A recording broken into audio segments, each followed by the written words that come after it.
네, 안녕하세요.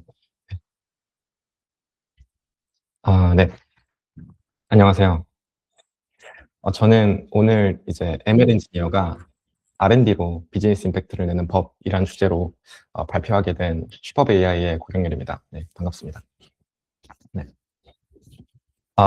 저는 지난 몇 년간 이제 B2B 스타트업에 좀 종사를 하면서 이제 AI를 도입하려는 그런 다양한 산업계의 수요를 좀 목전에서 좀 바라볼 수가 있었습니다. 그래서 이런 좀 격동하는 그런 산업계의 움직임 속에서 이제 슈퍼브 AI가 되게 여러 가지 그런 비즈니스적인 의사결정을 내릴 수가 있었는데요. 저는 그러한 회사의 이제 ML 엔지니어로서 일종의 부수 효과로 좀 다양한 경험을 할 수 있었다고 생각을 합니다. 그래서 특히 작년에는 이제 2025년에는 좀 개인적으로 뭐 곱씹어 볼 만한 혹은 이제 회고에서 기록해 둘 만한 그런 내용들이 많았던 한 해였는데요. 그런 내용들이 좀 휘발되어 버리기 전에 이렇게 테크 세미나를 통해서 저희 회사에 관심 가져주시는 여러분들과 좀 나누고 싶었습니다. 그래서 아무쪼록 오늘 좀 잘 부탁드립니다. 오늘은 다른 기존의 어떤 발표들과 다르게 슈퍼브 AI가 어떤 제품으로 좀 산업에서 어떤 가치를 제공하는지에 대한 그런 홍보성 내용들은 최대한 지양하려고 합니다. 대신 좀 엔지니어로서 이제 회사의 비즈니스에 기여하기 위해서 어떤 고민을 했는지에 대한 그 고찰에 좀 집중해 보고자 합니다. 그런 맥락에서 사실 전달드리고자 하는 메시지는 꽤나 분명한데요. 이제 첫 번째는 이 R&D와 비즈니스 임팩트가 이제 결국 분리해서 생각해낼 수 없다는 점이고, 이제 두 번째가 이제 핵심인데, 두 번째는 좋은 R&D는 이제 비즈니스의 기존 한계를 돌파하고 또 확장 가능하도록 만들면서 궁극적으로는 고객과의 신뢰를 공고히 하는 데 기여한다는 점입니다. 이제 혹자는 좀 이런 우려를 표할 수도 있을 것 같습니다. 이제 R&D의 어떤 초기 단계에서부터 비즈니스 지표를 미리 설정하려는 시도가 적합하지 않을 수도 있다고요. 특히 이 테크니컬 디퍼런시에이션, 그러니까 그 기술적 차별성을 확립해 나가는 이 도전적인 R&D일수록 그 R&D가 진행되고자 하는 그 향방이 아무래도 불확실하기 마련이니까요. 그래서 그 부분도 물론 이해는 합니다. 그렇지만 이 엔지니어가 이 고객 중심적인 사고방식에서 벗어나서 오롯이 기술적 차별성만 고집하는 것은 개인적으로는 좀 현실적이지 않다고 생각을 합니다. 더욱이 저희와 같이 이제 생존을 고민하고 또 성장을 위해 달려가야 하는 이 스타트업 씬에서는요. 결국에 이 기술적 차별성과 그러니까 R&D에 있어서 이 기술적 차별성과 그리고 비즈니스 지표에 대한 이 딜레마를 그 딜레마에 대한 적절한 그 밸런싱의 정도는 좀 각자의 사정에 따라서 다르게 설정되어야 한다는, 어쩌면 좀 다소 심심한 결론에 도달하게 될지도 모르겠습니다. 근데 오늘의 이 세미나가 그 밸런싱의 정도에 대한 그 최저값을 최저값이 무엇일지를 좀 논하는 그러한 자리이기보다는 저의 경험들 중에서 좀 사례 기반으로 공유할 만한 사례들을 좀 소개시켜 드리면서 여러분들께 이제 생각해 볼 거리들을 좀 던져 보는데 그런 의의가 있다고 생각해 주시면 좋을 것 같습니다. 네. 그럼 첫 번째로 이제 산업형 비전 파운데이션 모델 개발 사례입니다. 음, 사실 이 비전 파운데이션 모델과 같이 좀 중장기적이고 그리고 좀 많은 그런 컴퓨테이션 파워를 필요로 하는 이 R&D는 엔지니어에게 있어서는 사실 굉장히 설레는 일이기도 하지만 또 동시에는 책임감이 느껴지는 일이기도 합니다. 그렇기 때문에 이 엔지니어로서 그리고 실무진으로서 이 해당 R&D를 추진하는 그 배경이 좀 분명해야 했습니다. 그래서 저희 팀 차원에서 이제 회사에 이 비전 파운데이션 모델 R&D를 추진해야 된다고 이제 주장한 배경에 대해서 좀 소개해 드리고 싶은데요. 이제 슈퍼브 AI는 이제 뭐 여기 적혀 있는 대로 노동 집약적이고 그리고 비효율적인 AI 개발 과정을 AI 기술로 자동화하는, 즉 그 AI for AI를 실현하는 그런 MLOps 플랫폼으로서 자리매김을 했습니다. 그래서 이를 통해서 여기 적혀 있는 여러 기능들, 그러니까 플랫폼에 있는 여러 가지 이런 기능들을 단순히 이제 클릭함으로써 저희는 고객사의 AI 모델 개발을 좀 전방위적으로 지원을 할 수가 있었고, 그렇기 때문에 고객사들은 자연스럽게 AI 개발 장벽을 제가 현격히 좀 줄어들게 만들어 드릴 수가 있었습니다. 이제 그렇지만 AI 개발 장벽을 저희가 허물어 드렸지만 이러한 가변적인 산업 현장에서 모델이 좀 만족스럽게 성능을 달성을 하고 일반화하고 또 구동이 되려면 아무래도 주기적이고 반복적인 그런 재학습이 필요로 했습니다. 그리고 이런 그 재학습 과정은 그 추가적인 뭐 데이터 수집 과정, 그리고 그 데이터 수집한 데이터를 그 새로운 환경에 맞게 어떻게 라벨링을 할지에 대한 구체화도 필요하고, 실제로 라벨링하는 시간도 필요하고, 그리고 그러한 데이터로 모델을 학습하고 평가하는 데 드는 그런 시간과 금전적인 비용들을 아무래도 수반하기 마련이었습니다. 그래서 이 팀 차원에서는 좀 이런 플랫폼의 파이프라인을 좀 고도화함으로써 좀 비용 효율적인 그런 재학습을 가능케 하려는 시도들을 좀 많이 했었는데요. 근데 이제 궁극적으로 저희가 앞서 AI 개발 장벽을 넘어서서 현재 AI 도입 장벽까지 허물기 위해서는 좀 새로운 가능성을 탐색하려는 좀 새로운 시각이 필요하다고 느낄 수가 있었습니다. 이제 그때 회사가 이제 창업한 이래로 좀 다년간 축적해온 이 방대한 양의 산업형 데이터셋이 약 1억 장 스케일의 이 방대한 산업형 데이터셋이 곧 이 데이터업스 플랫폼으로부터 서서히 확장해온 이 슈퍼브 AI의 진정한 시장에서의 경쟁력이지 않을까란 생각이 좀 들었습니다. 그래서 이를 기반으로 저희가 비전 파운데이션 모델을 사전 학습시켜서 제로샷 방식으로 고객의 문제에 즉시 대응할 수만 있다면 그동안 이 비용과 시간을 수반하는 이 재학습 비용 때문에 저희가 적극적으로 좀 권유드리지 못했었던, 그래서 이제 끝내 저희가 배척해내지 못했었던 이 비테크 네이티브한 시장으로의 그런 진출을 할 수 있으리라는 좀 새로운 시각을 가지게 되었던 것 같습니다. 그리고 아직 돌파해내지 못한 그 시장의 규모가 예상했던 것보다 훨씬 클 것이란 그런 기대도 있었고요. 이제 감사하게도 이런 저희 팀 차원의 주장에 좀 전사적인 공감을 얻어낼 수가 있었습니다. 그리고 이런 국내 최초의 산업형 비전 파운데이션 모델 제로를 결국에 초기에 목표했던 시기에 혹은 그것보다 조금 더 빠르게 성공적으로 저희가 출시를 할 수가 있었습니다. 그래서 덕분에 저희 AI 도입에 보수적이었던 그런 전통 산업군에도 저희가 진출을 할 수가 있었고, 그리고 다양한 그런 고객 사례들을 지금까지도 꾸준히 착실하게 모아나가고 있습니다. 그리고 저희가 초반에 이 중장기적인 비전 파운데이션 관련 R&D를 수행을 하기를 결단하면서 우려를 했었던 그런 컴퓨팅 파워에 대한 부담도 저희가 정부 지원 사업 등에 이제 선정이 되고, 또 이제 정부 차원에서의 어떤 공감과 어떤 지역 공동체에서 어떤 공감을 통해서 선정이 되면서 그 부담도 많이 덜 수가 있었습니다. 또한 여기에 적혀 있지는 않지만 이제 피지컬 AI에 대한 그런 시장의 훈풍에 저희가 좀 기대 가지고 제로를 단지 처음에 구상한 대로 어떤 플랫폼에서의 기능으로만 어떤 활용하지 않고 이제 피지컬 AI 에이전트의 그런 시각 지능으로서 뭐 활용을 한다든지, 아니면 AX에 대한 산업계의 수요를 좀 적극 반영해서 이 비디오 아날리틱스란 그런 통합 비전 AI 솔루션의 이 기반 기술로서 활용하는 등의 보다 고차원적인 그리고 좀 더 장기적인 기술적 로드맵으로 저희가 확장을 할 수가 있었습니다. 그래서 이번 이 사례에 관련한 내용들을 여러분께 좀 정리해서 말씀드려보자면, 이런 중장기적인 그런 비전 파운데이션 모델 개발과 같이 이런 중장기적인 R&D는 사실 이 착수하는 그 순간부터가 굉장히 크나큰 이제 비즈니스 결정이었습니다. 그리고 이를 위해서 이 ML 엔지니어는 뭐 기술적인 근거를 좀 제시함으로써 전사적인 공감대를 또 형성을 하고, 그리고 무엇보다 이 가시적인 마일스톤들을 좀 단계적으로 만수해내는 역할을 수행을 해야 한다고 생각을 합니다.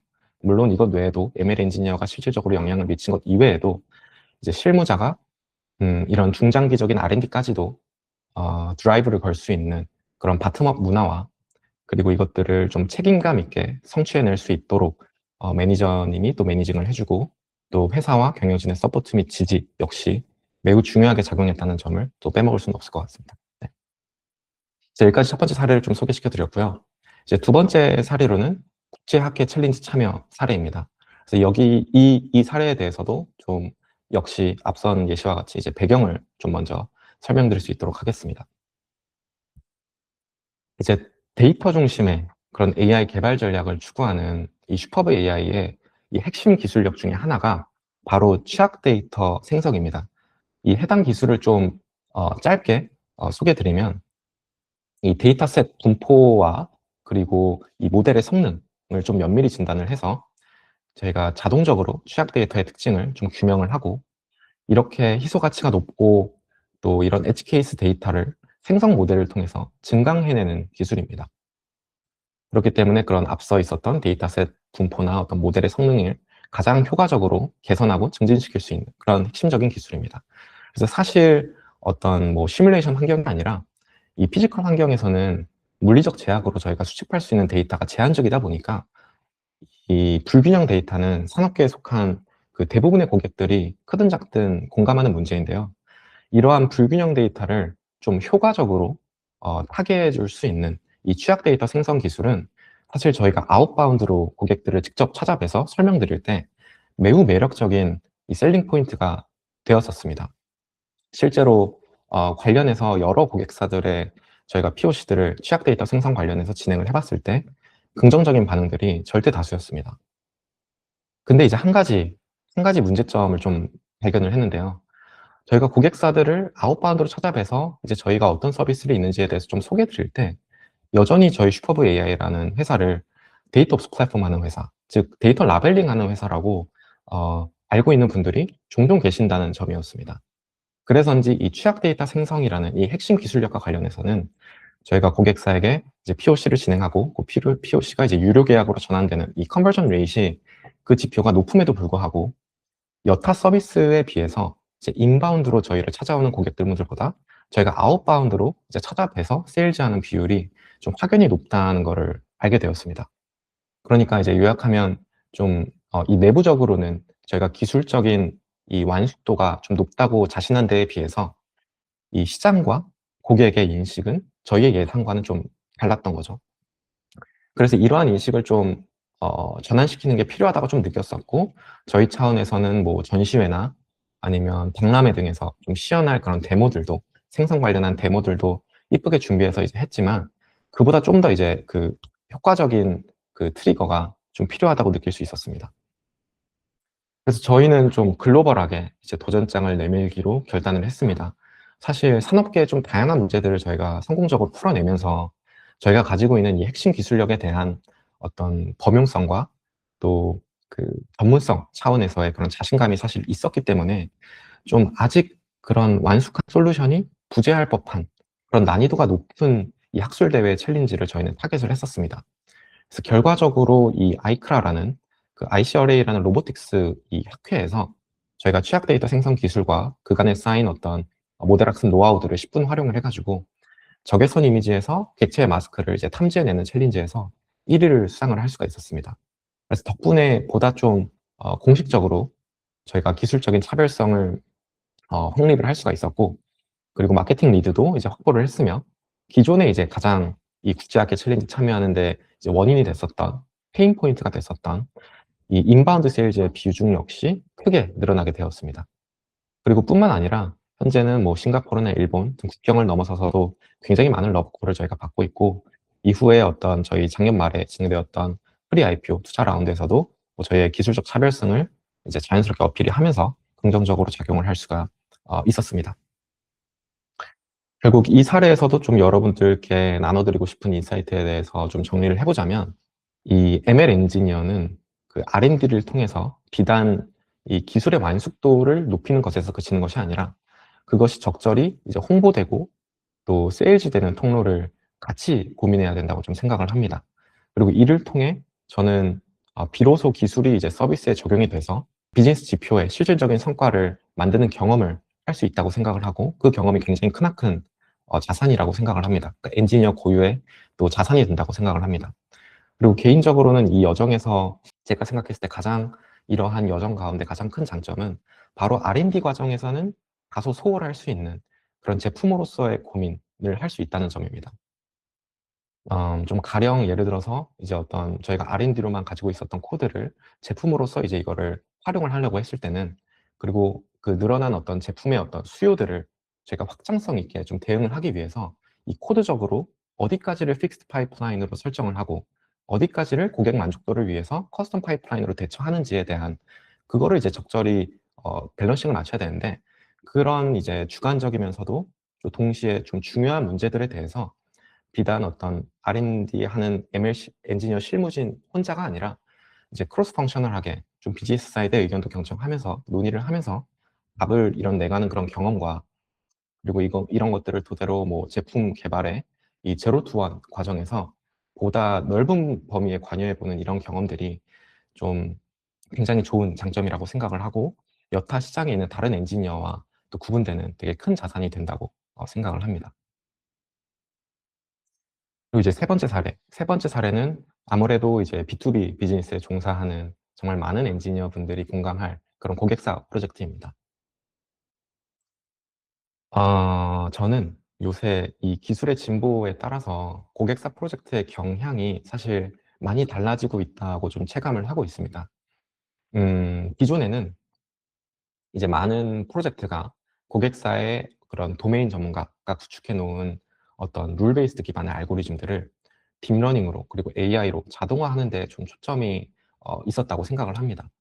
그렇기에 음, 자동화 대상이 되는 그런 입출력상, 그러니까 인풋 아웃풋 페어에 대한 데이터만 잘 준비가 되어 있다면 ML 엔지니어 입장에서는 적절히 슈퍼바이스 러닝을 이제 해서 ML 엔지니어가 투입돼서 이제 해야 할 일들은 꽤나 자명했었죠.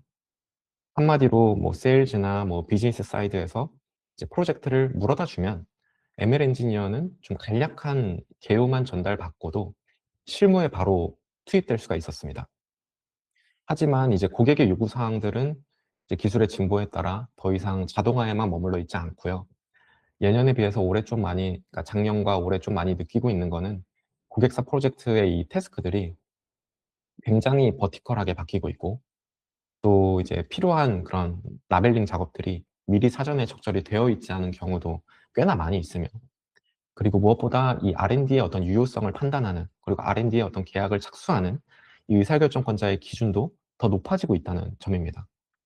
그리고 또한 본격적으로 이 태스크에 이제 착수하기 전에 미리 사전에 어떤 실무진들과 그리고 사전에 이 이해 당사자들과 결정하고 넘어가야 할 부분들, 즉 이 태스크를 풀어내는 데 필요한 그 디그리 오브 프리덤이 굉장히 많아지고 있다고 좀 느끼고 있습니다. 저는 이제 실제로 그 작년에 이제 국내 대기업의 좀 간단한 그런 모델 외주 계약에서부터 시작을 해서 이제 온프렘 MLOps 플랫폼까지 업셀링해서 이제 납품시킨 사례가 있는데 경험적으로 이제 당시 그 해당 국내 대기업 고객사와 좀 신뢰를 구축해낼 수 있었던 세 가지 전략에 대해서 좀 여러분들께 나누고 싶었습니다. 그래서 첫 번째는 이 방법론을 고객사 프로젝트를 이제 타개하는 이 방법론을 선정하는 과정에서 여러 프로포잘을 안내 드리는 것입니다. 그리고 각 프로포잘이 이제 어느 경우에 어떤 경우에 최선의 방법론이 되는지에 대한 기술적인 근거도 같이 제공하는 것입니다. 그래서 이는 이제 방법론 선정 과정에서 저희가 기술적으로 검토해야 되는 그런 여러 가지 차원들, 예를 들어 뭐 성능 정확도라든지 뭐 추론 속도라든지 아니면 운용 비용과 같은 그런 다양한 어떤 차원의 기술적으로 검토가 되어야 되는 그런 차원들이 있는데 여기서 이런 것들을 미리 사전에 그 본격적으로 실무에 시작되기 전에 이런 부분들에 대해서 안내드리고 알려드리면서 고객사의 기대치를 저희가 미리 파악을 하고 조정하는 단계라고 좀 보시면 좋을 것 같습니다. 이 과정을 거치지 않으면 나중에 열심히 R&D를 해서 고객사한테 프레젠트를 드렸을 때 고객사 입장에서 성능 정확도는 너무 만족스러운데 뭐 추론 속도가 좀 기대치에 못 미친다든지 아니면 그 바이스 벌사로 어느 부분에서의 불만족함이 있을 수가 있습니다. 그래서 이 부분들에 대해서 고객사의 기대치를 사전에 좀 파악을 하고 그런 다양한 방법론들을 사전에 제안 드림으로써 합의 드리는 것이 굉장히 중요한 과정이라고 생각을 합니다. 그리고 이제 둘째는 두 번째 필러는 이제 도메인 특화 평가 지표를 좀 알맞게 디자인하는 것입니다. 그래서 일반적으로 저희가 학계에서 흔히 모델의 성능을 평가를 하는 이 MAP나 F1 스코어는 사실 어떤 모델의 방법론의 전반적인 성능만 좀 담보를 할 뿐, 고객이 실제로 그 R&D 결과물을 서비스로 이제 사용하면서 겪는 그 애로사항을 충분히 반영하지 못할 가능성이 굉장히 높습니다. 그래서 이 부분 관련해서는 이것도 역시 실무진들과 끊임없는 합의를 통해서 소통을 통해서 이제 얻어내야 되는데요. 그 부분에서 한 가지 팁이 있다면 좀 고객사에게 비슷하게나마 사전에 수행해 본 그런 R&D가 있는지를 좀 여쭙고 이제 관련해서 이전에 투입되셨던 실무진과 그리고 도메인 전문가들을 좀 한데 모아서 인사이트를 좀 청해 보는 것이 저에게는 굉장히 큰 이제 도움이 됐었습니다. 그리고 이제 세 번째 필러, 이 고객사 프로젝트에서 신뢰를 구축하는 세 번째 필러는 이 베이스라인을 매개로 이번에 제안하는 R&D를 통해 제안하는 방법론의 유효성에 대해서 최대한 인터프리터빌리티를 높이라는 것입니다. 그래서 앞서 이 두 번째 필러에서 디자인한 이런 도메인 특화 지표상의 이 수치적인 개선뿐만이 아니라 이 어떤 그 테스트 스플릿에서 실제로 어떤 레프레젠테이티브한 샘플들에 대해서 저희가 샘플링을 수행을 해서 이 이제 제안한 그 R&D의 어떤 모델의 추론 결과의 개선 정도를 베이스라인 대비 정성적으로 그리고 무엇보다 이 시각적으로 확인시켜 드리면 그 설득력은 정말 많이 늘어난다는 걸 좀 느낄 수가 있었습니다. 네. 그래서 이 사례에서도 좀 여러분들께 인사이트를 좀 정리를 해 보자면 저는 음 이 ML 엔지니어가 특히나 이 고객사 프로젝트에서 어쩌면 이 가장 신경 써야 할 부분은 바로 소통이라고 생각을 합니다. 그리고 소통을 통해 합의한 이 태스크들을 차근차근 좀 수행해 나가면서 궁극적으로 성실성과 그리고 합리성을 좀 무기로 엔지니어의 그런 문제 해결 역량에 대한 고객의 신뢰를 얻어 나가는 것이 굉장히 중요하다고 생각을 합니다. 그래서 언급드린 것처럼 이런 앞서 언급드린 것처럼 이 프로젝트를 좀 성황리에 저희가 마무리한 후에 아직 체험시켜 드리지 못한 그런 회사의 다른 서비스들을 토대로 업셀링을 이끌어낼 수가 있다면 그거는 굉장히 이제 비즈니스 임팩트적으로 금상첨화가 이제 되겠죠. 그리고 또한 이렇게 성공 사례에 대해서만 저희가 배우는 것이 아니라 이런 실패 사례에 대해서도 제가 반면교사 삼는 태도가 매우 중요하다고 생각을 하는데 가령 좀 예기치 않게 무료로 진행되었던 POC가 좀 길어진 때에 비해서 유료 POC로 넘어가지 못한 그런 컨버전 레이트에서 이제 넘어가지 못한 케이스에 대해서 동료들과 함께 이전의 어떤 시간들을 회고해 보면서 그때그때의 이제 베스트 프랙티스가 무엇이었을지를 팀 차원에서 같이 고민해 보는 문화를 좀 정착시켜 보는 것도 굉장히 좋은 방법이라고 개인적으로 생각을 합니다. 네. 그래서 여기까지 제가 좀 작년에 겪은 그런 사례들을 중심으로 좀 소개시켜 드렸는데 어떠셨나요? 아마 그 각자의 좀 상황에 1대1로 좀 대응시켜서 생각해 보시기엔 어쩌면 아직 좀 시간이 더 필요하실 수도 있을 것 같습니다. 그래서 좀 세션의 이 마지막 챕터로 제가 비즈니스 임팩트를 좀 잘 내기 위해서 이 엔지니어 스스로가 R&D 외적으로 좀 다짐하면 좋을 법한 그런 업무 범위에 대해서 좀 간단히 제언을 드려보는 시간을 가져볼까 합니다. 그리고 또 아무리 강조해도 부족한 이 협업의 중요성에 대해서도 좀 첨언을 드리고자 합니다. 먼저 업무 범위입니다. 저는 그 ML 엔지니어가 이제 회사에 미칠 수 있는 회사에 긍정적인 영향을 미칠 수 있는 방법이 굉장히 많다고 생각을 합니다. 그래서 좀 여러분들에게 업무 범위에 대해서 설명을 드릴 때 한번 영향을 미칠 수 있는 대상들을 기준으로 한번 나눠서 설명드려 봐야겠다라고 생각을 했습니다. 그래서 첫 번째로는 뭐 R&D 및 팀에 미칠 수 있는 긍정적인 영향인데요. 이 R&D의 결과물들을 사장되게 냅두면은 안 좋습니다. 결국에 R&D의 결과물들을 꾸준히 재사용에 좀 용이하도록 저희가 모듈화해서 팀에 공유하고 그 공유한 그 R&D의 결과물을 이제 공유한 개인이 일종의 메인테이너이자 그러니까 어떤 다른 디펜던시가 있는 라이브러리에서 어떤 업데이트가 이루어지면 거기에 호환성을 책임하는 메인테이너이자 그리고 주변에게 그 라이브러리를 그 모듈을 적극적으로 활용하길 권유하는 이 프로모터로서 오너십을 가져야 된다고 생각을 합니다. 그래서 이를 통해서 좀 팀원 간에 좀 업무적으로 교류할 그런 접점을 늘릴 수도 있고 서로 각자가 가지고 있는 이 특장점들에 대해서 미리 사전에 평소에 상호 학습을 통해서 개인에게 어떤 모두가 이제 비슷한 어느 정도의 디스틸레이션이 이루어져서 특정 개인에게 특정 태스크가 쏠리는 현상을 미연에 또 방지를 할 수 있고 궁극적으로는 이제 팀 차원의 어떤 리소스를 유동적으로 운용할 수 있는 그런 키가 된다고 생각을 합니다. 그리고 이제 둘째로 또 경영진과 투자자에게 미칠 수 있는 긍정적인 영향인데요.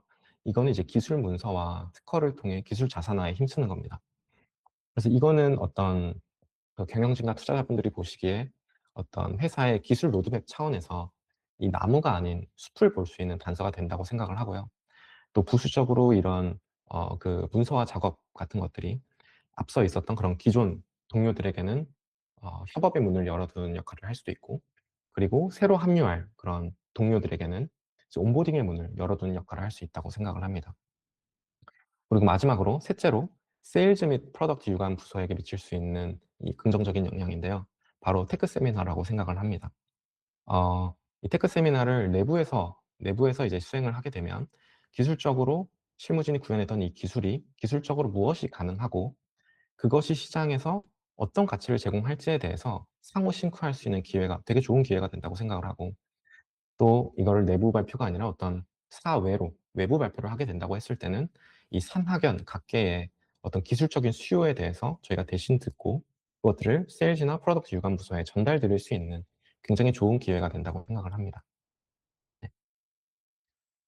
그리고 마지막으로 이제 업무 범위에 대해서 아까는 소개드렸고, 이제 마지막으로 협업의 중요성에 대해서 좀 첨언 드리고 싶은데요.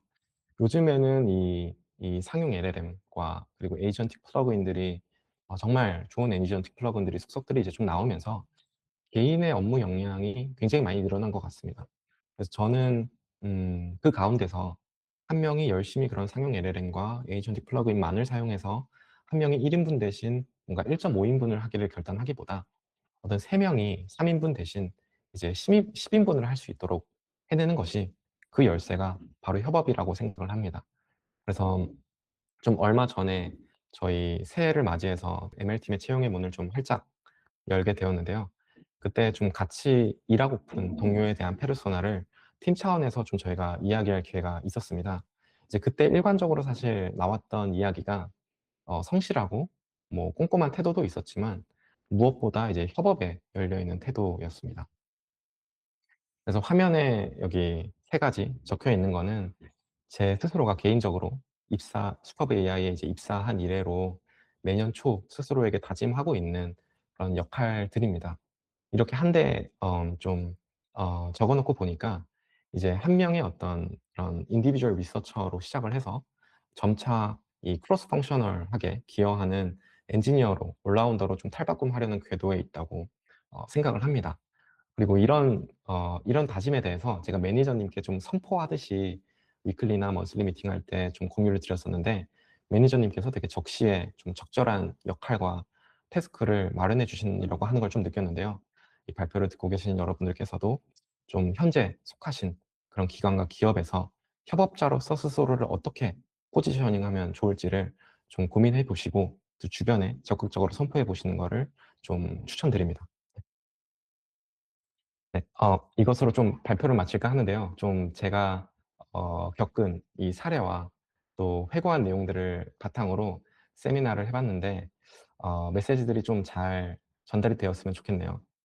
골자는 이 R&D 가운데에 이제 비즈니스에 미칠 수 있는 그런 긍정적인 영향들을 좀 끊임없이 고민하면서 보다 적극성을 가지고 업무 범위와 또 협업의 그런 범주를 확대해 나가기를 좀 권면드리고 싶었습니다.